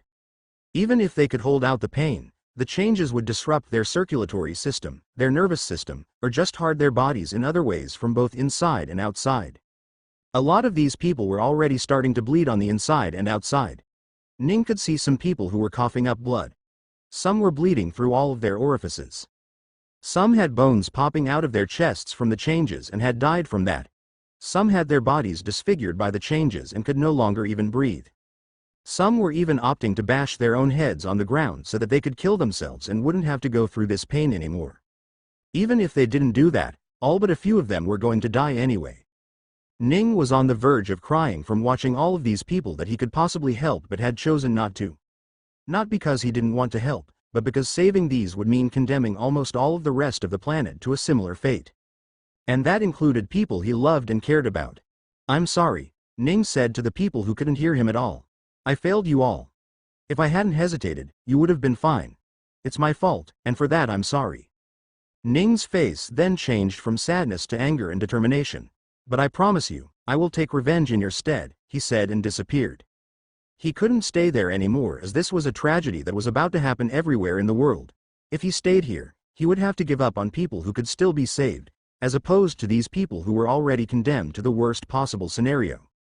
Ning regarded this move as extremely heartless, but even he needed to be one when the time called for it. The next time he reappeared, he was once again in the midst of another large number of people. The people that were looking to explode themselves were going to do it in the midst of a great number of people. So, if Ning ever teleported to someplace with people in it, he knew that he had almost no time to waste. Thus, the moment he appeared here and learned who the person was, he immediately killed him and disappeared again. He had changed from a person on a mission to save people to a person on a mission to take revenge for the people who were affected by it all. One after another, the carriers of the many blood essences, the perfected hybrid from what Joachim called them, were all dying to Ning's blade without mercy. Be it a man or a woman, an adult or a child, he no longer hesitated a single time. Before they could even know that Ning had teleported there, they would die by his blade. Dozens of people died in the span of a few minutes. He teleported once more and appeared inside another city with a large market, except, he didn't get any information from the system. Ning however heard the cries of pain from the people below him, surrounded by red fog. He was a step too late. He looked at the people in the fog and could see that they were already in the process of being a hybrid, which meant they were most likely going to die. Ning saw the fog spreading further from the marketplace and spreading around to the rest of the city where more and more people were starting to be affected. At some point, the fog would dilute to the point where it would no longer have any effect on the people, but it didn't seem like that was going to happen soon. At the very least, every single person in the city would for sure be affected by the blood mist. "Shit," Ning said out loud. He was about to float down to take away the blood fog, but he stopped. He couldn't do that. He didn't have the time to do it at all. There were people here that he could still save, but he didn't have the luxury to do so. He had to condemn perfectly fine people to the tragedy below him just because saving them would mean condemning billions of other people to a similar fate. He had to make a choice, a painful choice, but he did it. He could either save these people and let hundreds of other cities suffer, or he could possibly save all those cities, but not this one. Both of these choices felt very evil and heartless for him, but he did it. He chose the lesser of the two. "Run out of the city to save yourself," Ning shouted from high in the air. Some heard him, some ignored him. "Damn it!" Ning cried out and disappeared from the air the same way he had arrived, leaving the people in the city to possibly die, choosing to let them die. Ning went through many cities and places with a dense number of people and beasts, killing the people who were going to suicide amongst them. He made sure that he didn't miss important places that held people he cared about. Places like Clavia, New Clavia, Deep Skull City, Seven Lights City, Broken Soul City, Five Professions Academy, and a few other places. Everywhere he went someone died. However, the longer he was taking, the more and more people had already killed themselves, dooming the entire city to go through the tragedy. "System, update the list," Ning said emotionlessly. "If someone in the list is dead, get rid of them." Confirmed. Ning's heart sank when he realized almost 12 names had disappeared amongst the 50 or so people that were still remaining in the list. "I need to hurry," Ning thought and disappeared once more. By the time he was done with the list, 3 more names disappeared from the list. In total, Ning had witnessed about 7 different cities with the bloody fog, and another 15 he never went to. There were exactly 312 people on the list when he started, so by comparison, he had actually helped a lot. But the loss easily outweighed his heart and he started feeling guilty. If only he had started a second sooner, or maybe not wasted a lot of time in the place where the first girl died. Maybe then he could have saved a lot more than he had. No, I can't think like that. What's done is done. Torturing myself with what I could have done is not something I can afford to do, not right now, he thought. He had saved who he could, but the cost was a lot. Anger crept up inside of Ning and he disappeared once again. When he reappeared, he was inside of the secret realm that held the origin. He quickly searched below and saw Joachim smiling to himself as he held his hand in a fist in front of him. "You bastard," Ning shouted and disappeared once more before arriving right next to him, punching him directly in the face. Joachim didn't expect to be punched right now, so he took the full force of the attack without putting any guards up. Joachim flew through the air and went crashing through the side of a mountain.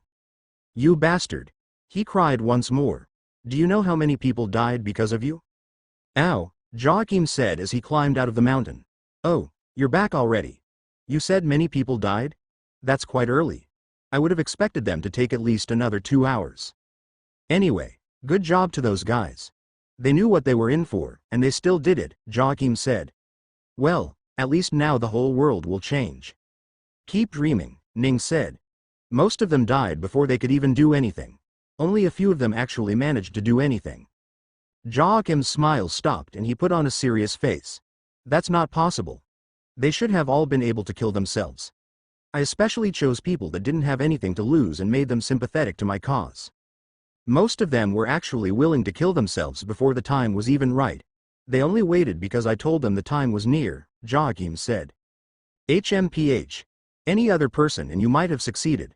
Fortunately, I was there and I saved most of them. Here are your people who failed," Ning said as he dropped the many bodies onto the ground.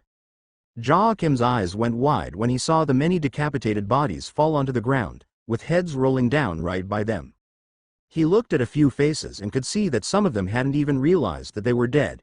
He recognized many of the faces and was sure that they were the people he had prepared for his cause when he was just a clone. "These are my people. How did you kill everyone? They should have been all across the planet," Joachim said with a wide face. Ning took them all back into his space so that he didn't ruin the place with their blood. He also took back the blood that flowed on the ground. Joachim's eyes narrowed when he saw that. "Where and how are you keeping all of those bodies?" he asked. "Like hell I am going to tell you. Besides, why would a man that is going to die need to know anything?" Ning asked. "HMPH. You'll kill me. We'll see about that," Joachim said and slowly flew through the air. The air around him distorted as massive amounts of chi fluctuated around him. Ning looked at him without fear as well. He brought out his black spear and got ready to fight. He took a deep breath and suddenly glints of light appeared around his spear. Joachim looked surprised when he saw that. "That's not chi, is it?" he asked. The glints of light floating around Ning started to get denser and denser until they turned into genuine spears that floated around Ning. The spears then started to uniformly spin around Ning, while at the same time expanding all around him, hitting anything that was within a certain range. This was the first time Ning would have to fight seriously, and he was ready to do so. He didn't hold back any of his power and abilities and let it all show. Going past spear and tent and the spear chi that came after it, Ning was now establishing his spear domain. Anything and everything that entered his spear domain would now be attacked with the flying, glowing spears. Joachim, who was alive during a time where humans hadn't reached the pinnacle of what was possible in cultivation, had never seen anyone use any forms of weapon intent. Even during his times as the clone, he had only ever seen weapon intents, and never any of its higher forms. So, he was genuinely confused and curious as to what he was seeing. His inner beastly urges to fight, which he thought was gone, were starting to surface once more. An evil and maniacal smile appeared on Joachim's face. "Interesting, very interesting. I've only ever seen the intents, and while they were interesting, they didn't seem very strong," Joachim said. "However, these look like something I will have a fun time fighting against." Ning didn't say anything and simply dashed forward. The entire domain around him lagged just a fraction of a second behind him. So, even when he was right in front of Joachim, the domain was not. He slashed directly at Joachim's head, but he blocked the attack by stopping the spear by the shaft. However, just a split second later, the entire domain reached him and all of the spear intent that came with it started hitting Joachim from every direction. Joachim constantly maneuvered himself to dodge the ethereal spears, but there were just too many of them flying at impossible speed for him to dodge. So eventually he started getting hit by many of the spears in the domain. The damage he took was quite high, but not enough to truly hurt him. They were more like mosquito stings that were annoying if the mosquitoes couldn't even be killed. He tried to ignore the ethereal spears and attack Ning directly, but the spears started getting in his way. Ning would also move away from him but stay in range for him to get hit by his flying spears. Damn it! Joachim cried out and immediately spread out his cultivation base to stop the spears from touching him. His aura created a layer around him that actively blocked all of the spears. He was expending a lot of chi, but he felt like it was worth it. After all, he wouldn't need much time to get it over with Ning. Ning was surprised as well. How is he able to stop my spears? He wondered. He didn't remember Joachim being that strong. Before he could even think anything else, Joachim rushed at him and directly punched Ning. Ning brought up his spear to block and managed to stop Joachim's punch with the shaft of his spear. The power behind Joachim's punch was absorbed by the black shaft of the spear and was ready to be repurposed at any moment. Ning didn't waste any time and rushed forward to attack. However, just as Joachim was about to block, he disappeared. Joachim was surprised and at the same felt a piercing pain rush through his back. He jumped forward and turned around to see Ning behind him. "How did you get behind me?" he asked. He checked his back and saw a large in his cloth as well as blood leaking from the hole where he was stabbed with the spear. Ning had attacked with all intents and purposes to directly pierce through his heart. However, because of how strong his defense was, Ning could go through it all. Ning was surprised as well. "I caught him off guard and he still survived," he asked himself in surprise. Also, why does he feel stronger now than he was an hour ago? "How are you teleporting around everywhere? You killed my people from all over the globe too. Not to mention the fact that you can come in and out of such a special place like this. This is too weird," Joachim said and fell into thought. Then his eyes widened as a thought appeared and he looked up at Ning. "Could it be that you have a system too?" Ning was caught off guard by the question and unintentionally stopped his domain. His eyes widened as well when he heard that. "So you do have it," Joachim said. "To think that I would meet another person with a system in this place, what a coincidence." "You have a system?" Ning asked. "Of course I do. How would I have become this strong in such a shitty world without one?" he asked. "Tell me, when and how did you get your system? I'm really curious." "Why should I answer you that? I'm going to kill you soon anyway," Ning said. "Stop being angry for a second. Look at me. You killed so many of my people, yet I'm not angry at you for now. Just answer my damn question," Joachim said. Ning was angry, but that was soon overshadowed by his curiosity as well. "You tell me first then," Ning asked. "I don't know," he said. "That's why I'm asking. Mine just popped up the day my mother died. Ever since then, I've been killing beasts trying to obtain their bloodline through their system." "Speaking of which," Joachim said as he looked at Ning weirdly, "did you not gather any bloodline yourself? I don't sense anything in you." "Why would I want to gain bloodlines of beasts?" Ning asked. Then isn't your system useless?" Joachim asked. "My system has nothing to do with beasts or bloodline," Ning said. "Oh, then what does it have to do with?" Joachim asked. "Nothing that concerns you," Ning said. "Tisk, it does concern me a little," Joachim said as a sinister smile appeared on his face. "I can always steal your system." "What?" Ning was surprised. "System? Can he steal the energy system?" Ning asked. "Nobody can steal the energy system. Then why is he saying he can steal my system?" he asked. "Some of the systems allow their host to steal other people's systems." "What about the energy system? Can I steal his system?" Ning asked in confusion. "There is no need to steal any system. All systems are a mere failed attempt at copying the energy system and failing miserably. You already have the best of the best. You do not need trash, especially ones that do not abide by the laws of the universe." "What law of the universe? Can you explain?" Ning asked. "Most system creators go above and beyond while trying to make a system and give it abilities to overcome the constraints of the physical world, such as creating energy from nothing. The creator despises these systems and their maker, so if you ever come across such, he requests that you destroy them." "How does that work exactly?" "Actually no, let's not worry about that right now. I need to kill this man for the tragedy he has caused today," Ning said to the system. Ning concentrated again and brought back his spear domain. "You don't want to talk, do you?" Joachim asked. It's fine. That only means that I will get to have your system even sooner. Ning didn't speak at all and kept his focus. Joachim saw Ning's intention to fight and prepared himself. His body started changing as thick dragon scales appeared all over his body. There were also horns on top of his head that resembled that of a dragon. At the same time, a gorgeous wing spread out wide behind him, not so different from those of a rock's descendant beast. Ning decided to go take the offensive for himself before Joachim could do anything and teleported once more. That was the only way he knew how to take Joachim off guard. The moment Ning disappeared, Joachim was surprised again. He hadn't expected him to teleport again, which he should have. He felt movement in the air behind him and quickly ducked as a spearhead brushed past his horns. With the same momentum, he turned around and brought his dragon claws out to hit Ning. However, Ning was no longer there.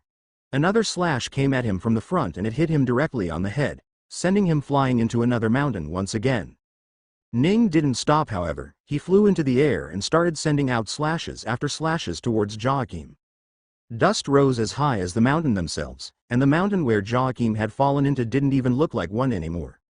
Ning stopped after a little while, clearly exhausted.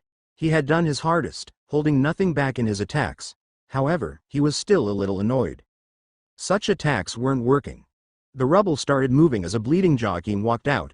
There was a large open wound on his forehead and a few other scratches all over his body. However, none of them seemed to be a problem at all. The wound on his forehead slowly moved as it healed itself. Joachim rubbed that part and said, "You really do hit hard. If not for my scales, I would have probably been quite badly injured." "Shit," Ning said quietly. He was already unsure if he could win beforehand, and now that Joachim had broken through to the fifth spirit transformation realm, he didn't have much chance. "I will need to think of something," he thought while remaining vigilant. "Your teleportation is annoying," Joachim said and flapped his wings once. A massive gust of air rose around Joachim as tornadoes started forming in the air. Ning got more on guard and checked the tornadoes to be of some threat. They were moving very fast, but it didn't seem like they would do any damage at all. Seeing that he didn't have to worry, he teleported once again. However, when he reappeared, he realized that Joachim was a little further away from when he should have been. At the same time, Joachim made a backhanded attack at Ning behind him. Ning disappeared and appeared in front of Joachim, but he had moved once more. He did the same thing a few more times, but every time Ning teleported, Joachim would move just a little bit, but enough to dodge him. "What's going on?" Ning wondered. He decided to ask the system. When Ning got the answer as to what was happening, he was a little surprised. "He's using the power of the wind to move faster than he normally could. That's the power of the rock, isn't it?" Ning thought to himself. "But how is he moving away in the right direction? Am I getting too predictable?" Ning teleported once more, except this time he teleported high above. When he did that, Joachim didn't move at all, and instead looked confused. Ning teleported behind him once more and once again he was moving forward. Ning finally understood what was going on. He isn't dodging, is he? He is letting his beastly instincts do the work for him. That's why he set up these tornadoes. He wanted to make it easier on himself to move, Ning thought. Ning stopped attacking. He wasn't going to get any hits in like this. The winds were also disrupting his spears in his domain from doing anything. "I need to keep him from moving," Ning thought and disappeared once again. However, just as he did, he used telekinesis to push on him. When he reappeared, instead of moving away, Joachim fell right at his spear. Ning thrust and pushed half of the spearhead into his chest. It wasn't going to be enough for him to die, however. Joachim moved forward and got away from Ning. "Damn it. His defense is too high. I can't get my hits all the way in at all," Ning thought. "You are quite strong," Joachim said. "But you're not strong enough. While you may be more agile than me, I can reach your level soon as well. I just need to drink the blood of a few more high-level beasts," he said with a crazy smile. "Let's see, there seem to still be a few around the world. I should be able to kill them in a few days and then nobody will be able to stop me anymore." "You are not going anywhere. I will fight you until you die," Ning said with a serious face. "So either you die or I die, huh?" Joachim asked. "No, only you will die," Ning said with determination. "Oh, we will see about that." Suddenly, Joachim disappeared from in front of Ning. Ning was about to look around when he noticed him reappear behind him. Ning tried to move away but it was too late. A sharp claw pierced through his back and came out through his chest. Joachim's voice then came from behind him. It seems you forget that I can teleport as well. I already let you know I could teleport and you still let your guard down, Joachim said as he twisted his hands and pulled out some of Ning's organ. Fortunately, he hadn't hit Ning's sea of chi, or heart, but he had pierced part of his lung and Ning could no longer breathe through one of the lungs. I told you I left a mark on this island, so I can teleport here anytime I want. How are you so stupid as to not realize that? Joachim started taunting him. Although, your teleportation does feel different from mine given how often you do it. I wonder, do you actually not have the same system as mine? Joachim asked. Time to figure it out. He placed his bloody hands, with Ning's lungs clinging to his claws, on top of Ning's head. He then closed his eyes and started doing something. Ning was in his own little world, trying to do something as well. He had recognized the severity of the situation and knew that if he didn't do something fast, he would die right here, and then there would be nothing left that could stop him in this world. System, heal me, Ning said through his gasps. Light shined through his body as his body started restoring itself. The missing lung as well as the other organs reappeared and the torn-up back started to heal. However, at the last moment, it stopped. A small hole remained in his back that wasn't lethal in any way, but it still worried Ning. System, why is it not fully healed? He asked. Host has run out of energy. What? Ning quickly opened his status and checked, and indeed, he was all out of energy. Whatever remaining energy he had spent it all just now to heal himself. The expenditure throughout today had been a lot, and before he had even realized it, he had lost it all. No, he thought. This was the worst-case scenario. He remembered what had happened last time he was out of energy, the feeling of helplessness he had experienced when he couldn't save the life of the old man back in Vilmore. He had tried his best to always have enough energy whenever he did something. That was why he had waited so many days even after having enough energy for his body. That was precisely for this very reason. And yet, all the preparation didn't save him when the real threat arrived. Healing the body of a spirit transformation realm cultivator obviously would cost a lot of energy. How could I have been so stupid? He started scolding himself, but not healing himself would have been even more devastating right now. All of this happened in a matter of seconds it took for Joachim to realize he couldn't steal Ning's system. He let go of Ning and flew backward. The tornadoes had stopped by now and the calmness had returned. Joachim stood in that calmness, but his face was anything but that. Different forms of emotions rushed through him. Expressions of confusion, anger, and denial were the most prevalent of the many he showed. What bullshit is this? Why can't I take your system? Joachim shouted. He then looked at Ning and saw that he was completely fine as well. How the hell are you healed? He couldn't understand what was happening and that added to his annoyance. Ning didn't waste any time and attacked once again. He couldn't teleport or use telekinesis anymore, but he was going to attack anyway since that was the only way to keep him here and not let him leave. If he left and got the power-up he wanted, nothing in this world would be able to stop him. Let us fight, Master, Blue shouted from inside of his beast space. We want to fight, Knight shouted as well. However, Ning didn't pay any heed to their demands. Given how weak they were, they would die in just a few bouts against Joachim. Screw this, I will deal with you later, Joachim said and disappeared. He had teleported out of the place. System. Where did he go? Ning asked. Not enough energy. Damn it. Ning cried out. When is the next cap refresh? In 12 minutes and 53 seconds. Shit. What do I do? Ning wondered. The three beasts kept on crying in his ear to let them out to help. Do you guys want to die? Ning shouted at them. You will only die if you try to fight him. They stopped speaking after hearing him scold them.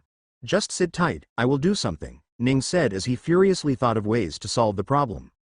He had about 12 minutes to collect about 1.2 billion energy. That would be enough for him to go around the world multiple times, so teleportation wouldn't be a problem. But with such a small amount of energy, he wouldn't be able to do anything else.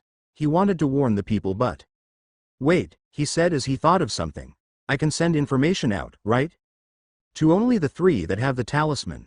You have already paid for the talisman, so communication is free. Great, Ning thought and sent a message to Haisi, Anya, and Ely, letting them know of the situation. Inikaka, where do you suppose he's going towards?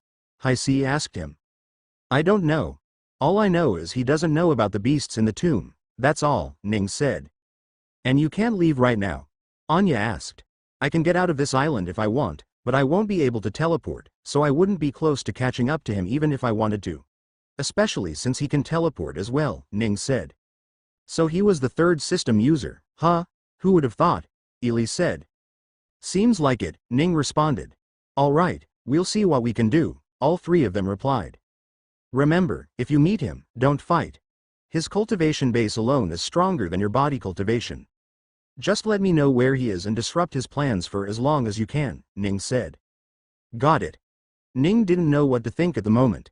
He hoped to keep everyone away from the fight he had with Joachim, but in doing so he could be dooming the entire world to a series of tragedies that included the people he was intending to keep away from him. Hayase, Anya, and Ely. He wanted none of these three to meet with Joachim, but he desperately needed them to do exactly that. His want and his need were the exact opposite, so it was getting too hard for him to wait any longer. He only had to wait for 5 minutes longer, but the time it took felt forever to him. He felt stressed as he had never before. He was not only worried about the three, but he was also worried about what he would do after he was done gathering the energy. He didn't have any idea how he could possibly beat someone that was so much stronger than him. The only way he could even see himself doing something like that was by. I see, he thought. It's time to kill myself, isn't it? That was the only way he could do anything. If he killed himself, exploding his body and soul at the right time, he could catch Joachim off guard and quite possibly kill him too. He got a little sad when he thought about it, but given that he had a new body waiting for him, he was determined to do so. All right, I will do it, he said to himself with determination in his eyes. He waited a few more minutes and talked to Ely. Are you sure you will be fine without a body? She asked. What if something happens and you go into those years-long hibernations like you said you did the first time? No, that won't happen, Ning said. That only happens if I don't have enough mental strength to handle something. As far as I know, killing myself will induce a lot of mental pain, but not enough.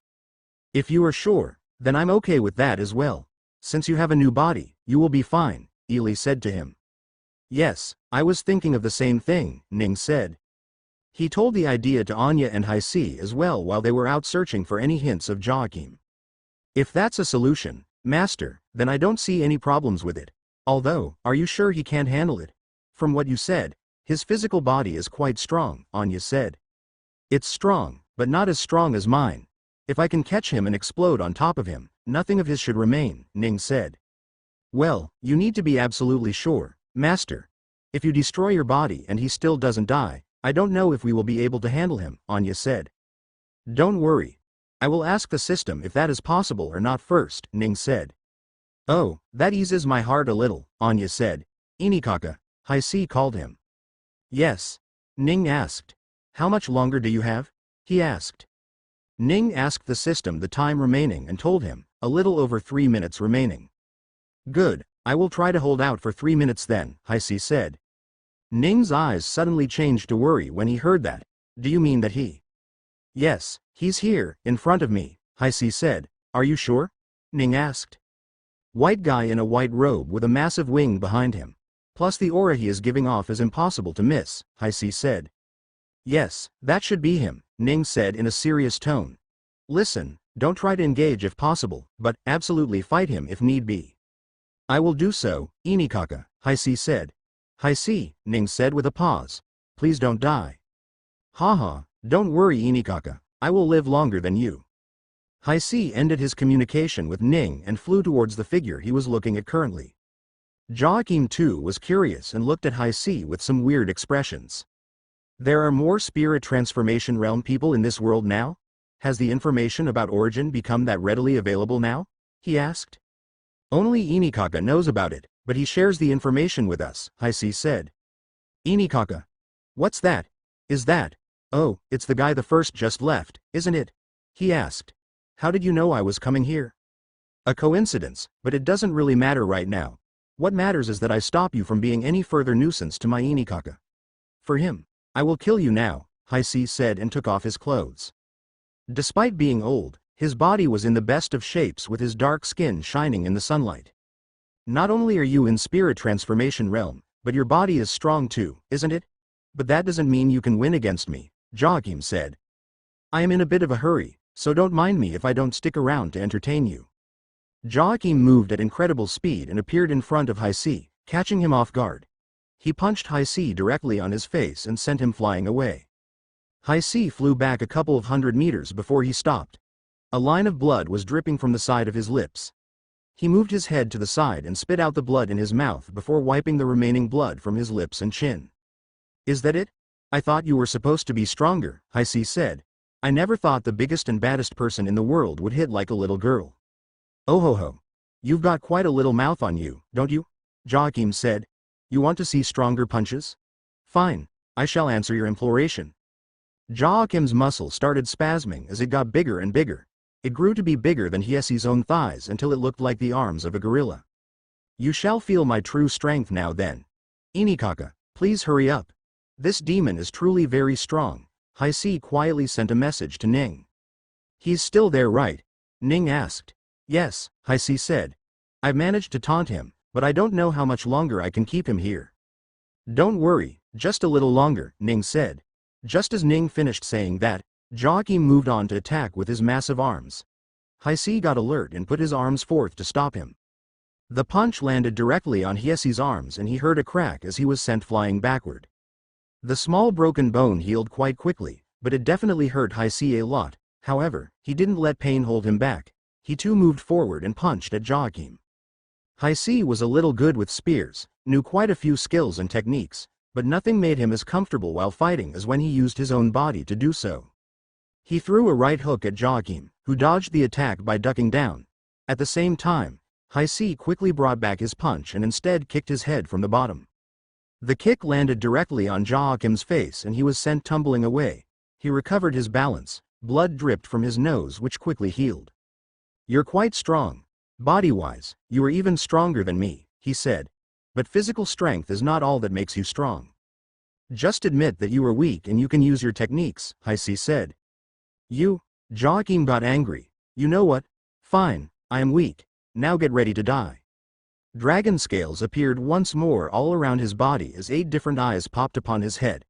The wings behind him turned from one with feathers to one with a membrane, similar to that of a bat. His eyes turned brown and turned into slits instead of being a normal pupil. Fur grew all over his body where the scales didn't show up. Sharp claws appeared from his paw-shaped hands that looked like those of a tiger. His arms produced scythes of a mantis, and his tails turned to those of a scorpion. Growls escaped his throat as he started grinning at Heisi. He had turned himself into an amalgamation of many creatures, each with their own strength. He was about to give his all in this fight. You brought this on yourself. Joachim disappeared in a gust of wind, and when he reappeared, he was behind Heisi. He stabbed at Heisi with his sharp claws, but Heisi was quite fast too. He moved to the side to dodge, and the attack barely grazed him. Heisi flew a bit far and turned around, only to not see Joachim there once again. His senses kicked in and he dropped down once more to dodge, but he wasn't able to this time. A kick landed on his back and he was thrown quite far away. Heisi turned around while being kicked away and saw Joachim flying towards him with incredible speed. He stopped himself and punched at him, but the strength was too much. He heard his bones creak when his fist met Joachim's fist. His arm was blown back and he lost his balance.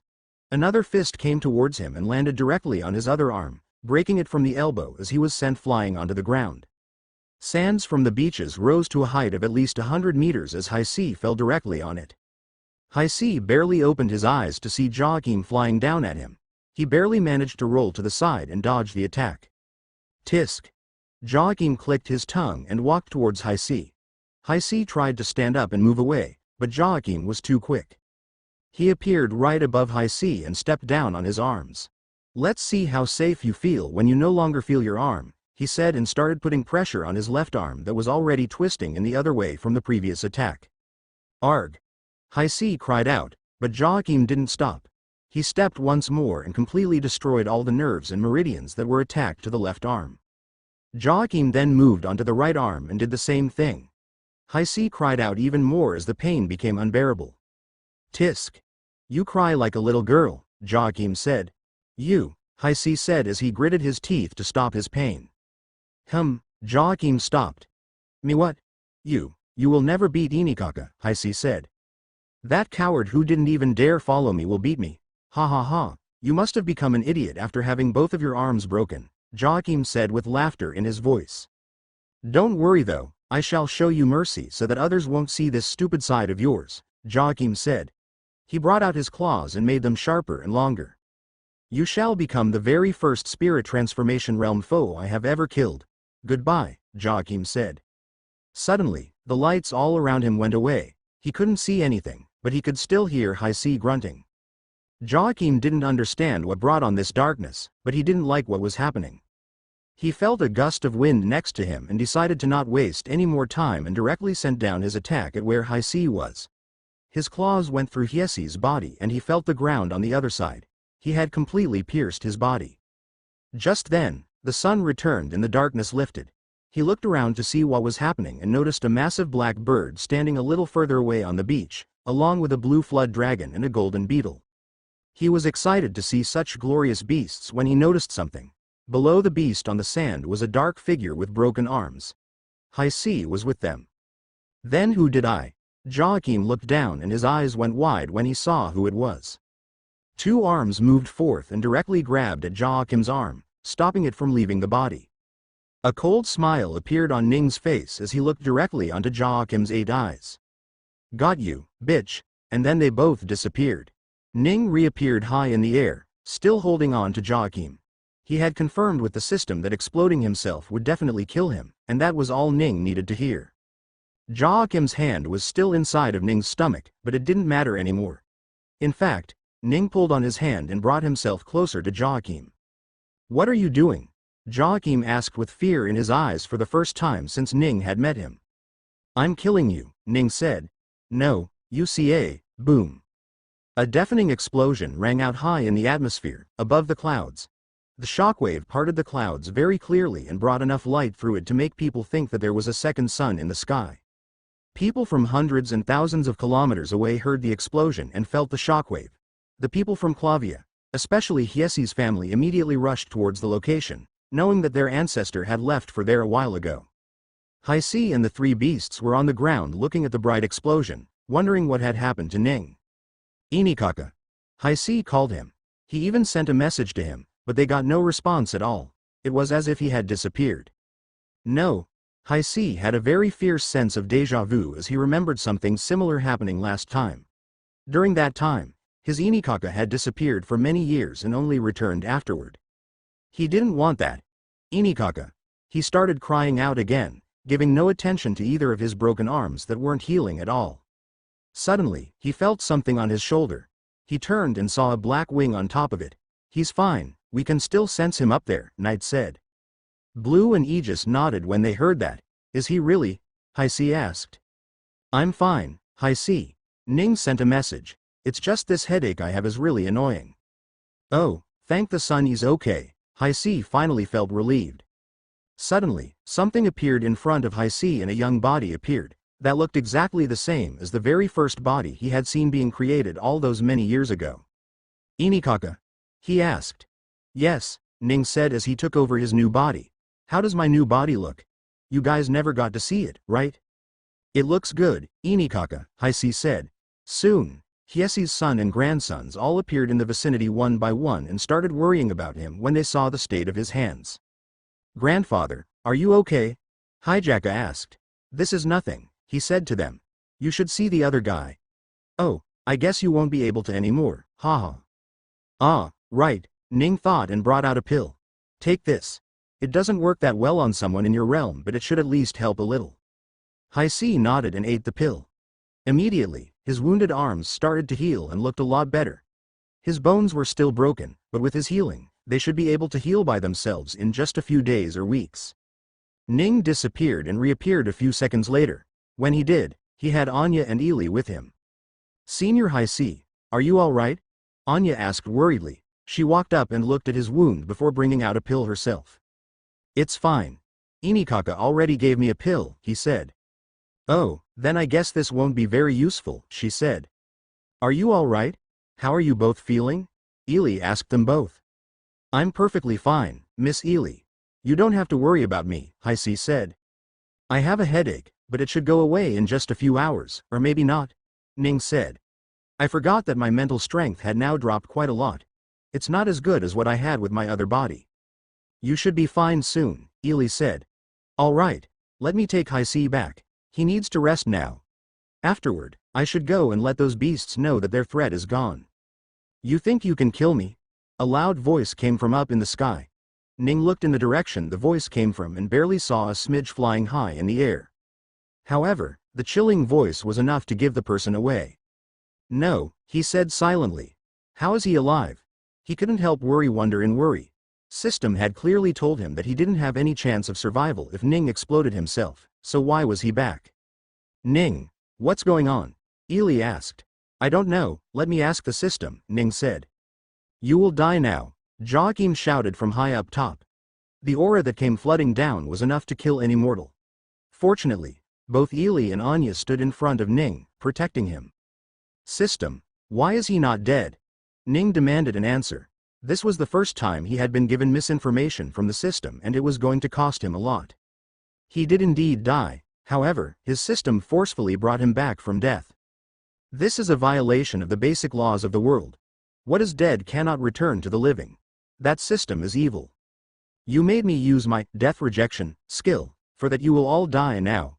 Joachim raged in the air and immediately came flying down at super speed to kill Ning and the others. Suddenly, a bunch of metal objects flew in the air. Some turned into shields, some into weapons.